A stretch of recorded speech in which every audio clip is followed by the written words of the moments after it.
World now में अगली खबर। डोनाल्ड ट्रंप ने 2 विशाल एयरक्राफ्ट करियर स्ट्राइक ग्रुप भेजकर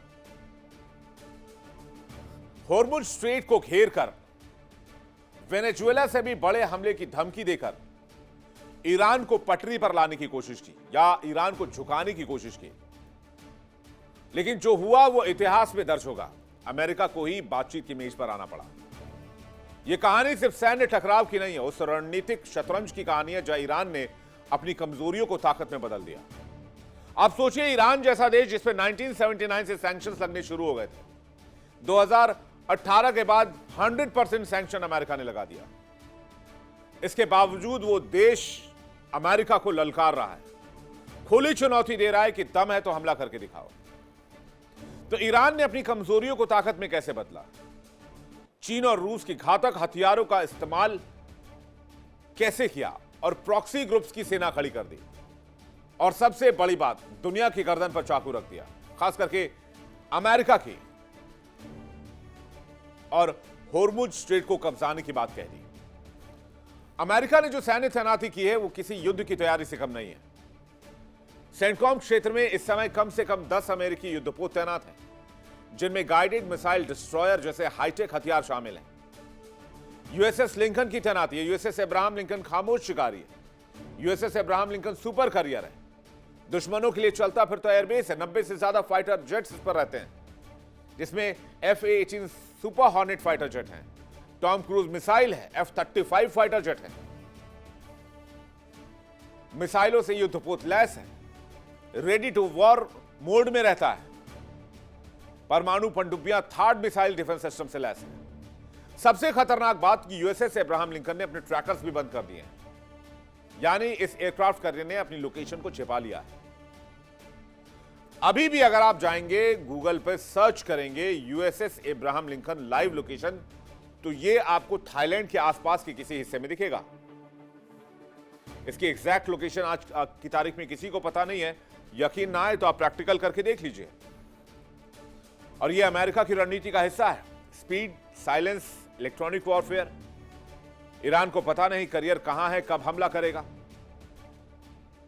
अमेरिका के पूर्व राष्ट्रपति के नाम पर रखा गया दूसरा करियर स्ट्राइक ग्रुप भी लगभग 90 फाइटर जेट्स के साथ ईरान की तट के करीब है। रणनीति क्लियर है, ईरान को 2 तरफ से घेर लो। एक करियर फारस की खाड़ी में, दूसरा ओमान की खाड़ी में। बीच में फंसा है हॉर्मुज़ स्ट्रेट और ठीक किनारे पर ईरान। डोनाल्ड ट्रंप ने कहा है कि यहां जो बेड़ा हमने भेजा है वो वेनेजुएला में भेजे गए टीम से बहुत बड़ी टीम है। जरूरत पड़ी तो बहुत तेजी से घातक हमला करेंगे। लेकिन यहीं अमेरिका की पहली समस्या शुरू होती है। अमेरिका की सबसे बड़ी मुश्किल यह है कि मिडिल ईस्ट के मुस्लिम देशों ने साफ कर दिया है कि हमारी जमीन का इस्तेमाल ईरान पर हमले के लिए हम नहीं करने देंगे। संयुक्त अरब अमीरात, जो अमेरिका का करीबी सहयोगी माना चाहता था, जिसने अब्राहम अकॉर्ड भी साइन किया है, वो भी ईरान की तरफ खड़ा है। उसने कहा कि हमारे एयरबेस का इस्तेमाल ईरान पर हमले के लिए नहीं किया जा सकता है, हम इसकी इजाजत नहीं देंगे। सऊदी अरब, जो ईरान का क्षेत्रीय प्रतिद्वंद्वी है, उसने भी यही रुख अपनाया। क्यों? क्योंकि अगर वो अमेरिका की मदद करते हैं तो ईरानी मिसाइल का सीधा निशाना रियाद हो सकता है। इसके अलावा अल उदेद एयरबेस, अमेरिका का सबसे बड़ा मिडिल ईस्ट सैन्य अड्डा भी कतर में है। लेकिन कतर ने भी साफ कह दिया है कि ईरान पर हमले का हिस्सा वो नहीं बनेगा।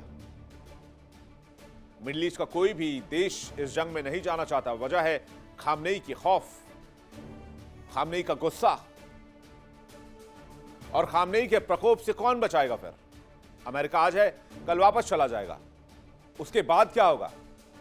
दुश्मनी तो हमेशा के लिए हो जाएगी। तो नतीजा यह निकला कि अमेरिका को एयरक्राफ्ट कैरियर पर पूरी तरह डिपेंड होना पड़ा, जमीनी एयरबेस के बिना। और इसलिए इस इलाके में लंबे समय तक युद्ध लड़ना असंभव है। F-35 और F-22 जेट्स को बार बार रिफ्यूलिंग की जरूरत होती है, क्योंकि दूरी बहुत ज्यादा है और इसलिए एयरक्राफ्ट कैरियर से लगातार हमले बहुत मुश्किल है। एक और बात, जो हॉर्मुज़ स्ट्रेट है, जहां पर ईरान ने अमेरिका को फंसाया है, ईरान ने हॉर्मुज़ स्ट्रेट में अमेरिका की घेरेबंदी कर रखी है। और हॉर्मुज़ स्ट्रेट, जिसे दुनिया के गले की नस कहा जाता है, खास करके दुनिया की इकोनॉमी का, समझिए कि ईरान के सामने इतना आत्मविश्वास से जो आज अमेरिका के सामने ईरान खड़ा है, उसके पीछे की एक और सबसे बड़ी वजह है ये स्ट्रेट ऑफ हॉर्मुज। जो खाड़ी देशों से तेल निकलता है वो इसी रास्ते से होता हुआ पहुंचता है दुनिया में। ये 33 किलोमीटर चौड़ा एक समुद्री गलियारा है जो फारस की खाड़ी को ओमान की खाड़ी से जोड़ता है। उत्तर में ईरान है, दक्षिण में ओमान है। आखिर ये इतना महत्वपूर्ण क्यों है, ये भी आप समझ लीजिए। दुनिया का 20% कच्चा तेल यहीं से गुजरता है। रोजाना 21 मिलियन बैरल की तेल की आवाजाही होती है। सऊदी अरब, इराक, कुवैत, यूएई, ईरान का जो तेल है सब यहीं से जाता है। अमेरिका, चीन, भारत, यूरोप, जापान सबकी ऊर्जा सुरक्षा यहीं पर डिपेंड करती है। इससे पहले ईरान ने 1980 के दशक में यह कर दिखाया था। क्या हुआ था 1980 में? 1980 की कहानी क्या है जिसे ईरान दोहराना चाहता है? 1980 का ईरान इराक युद्ध, इतिहास दोहराने की तैयारी ईरान जो कर रहा है। चलिए जानते हैं इराक और ईरान के युद्ध में क्या हुआ था जो बहुत लंबे समय तक चला था। दरअसल तेल टैंकरों पर चीनी क्रूज मिसाइल के हमले देखे गए। इसके बाद तेल लोडिंग सुविधाओं को बम से उड़ाया गया। स्पीड बोट से टैंकरों को रोका गया। हॉर्मुज स्ट्रेट को आंशिक तौर पर अवरुद्ध कर दिया था ईरान ने। और हां, तब ईरान के पास आज जैसी कोई तकनीक नहीं थी। आज तो स्थिति बहुत अलग है। ईरान के पास एक बहुत बड़ा ड्रोन फ्लीट है जिसे स्वॉर्म अटैक ड्रोन भी कहते हैं। ईरान ने न सिर्फ हथियार आयात किए बल्कि बहुत बड़ी मात्रा में मिसाइल और ड्रोन तैयार भी किए। और पूरे हॉर्मुज स्ट्रेट के आसपास इस वक्त ईरान के हथियार की तैनाती है जो अमेरिकी रणनीतिकारों की रातों की नींद उड़ा रही है, जिसमें पहला नाम आता है शाहिद बघेरी ड्रोन करियर। पहले यह समझिए शाहिद बघेरी ड्रोन करियर क्या है। यह पहले एक साधारण कंटेनर जहाज था, लेकिन 2022 से 2024 के बीच ईरान ने इसे ड्रोन कैरियर में बदल दिया। यह अभी बंदर अब्बास पोर्ट से 5 किलोमीटर दक्षिण समुद्र में तैनात है। हॉर्मुज स्ट्रेट के ठीक मुहाने पर इसकी तैनाती की गई है। इसकी खासियत भी समझ लीजिए, यह ड्रोन और हेलीकॉप्टर दोनों उड़ा सकता है। कम लागत में ज्यादा मार करता है, ज्यादा गंभीर घाव देता है।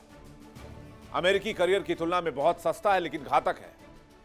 एक साथ सैकड़ों ड्रोन अटैक कर सकता है। तो आखिरकार डोनाल्ड ट्रंप को यह समझ आया कि ईरान पर हमला करना आसान नहीं है। यह मुश्किल है, चुनौतीपूर्ण है और यह महंगा भी है।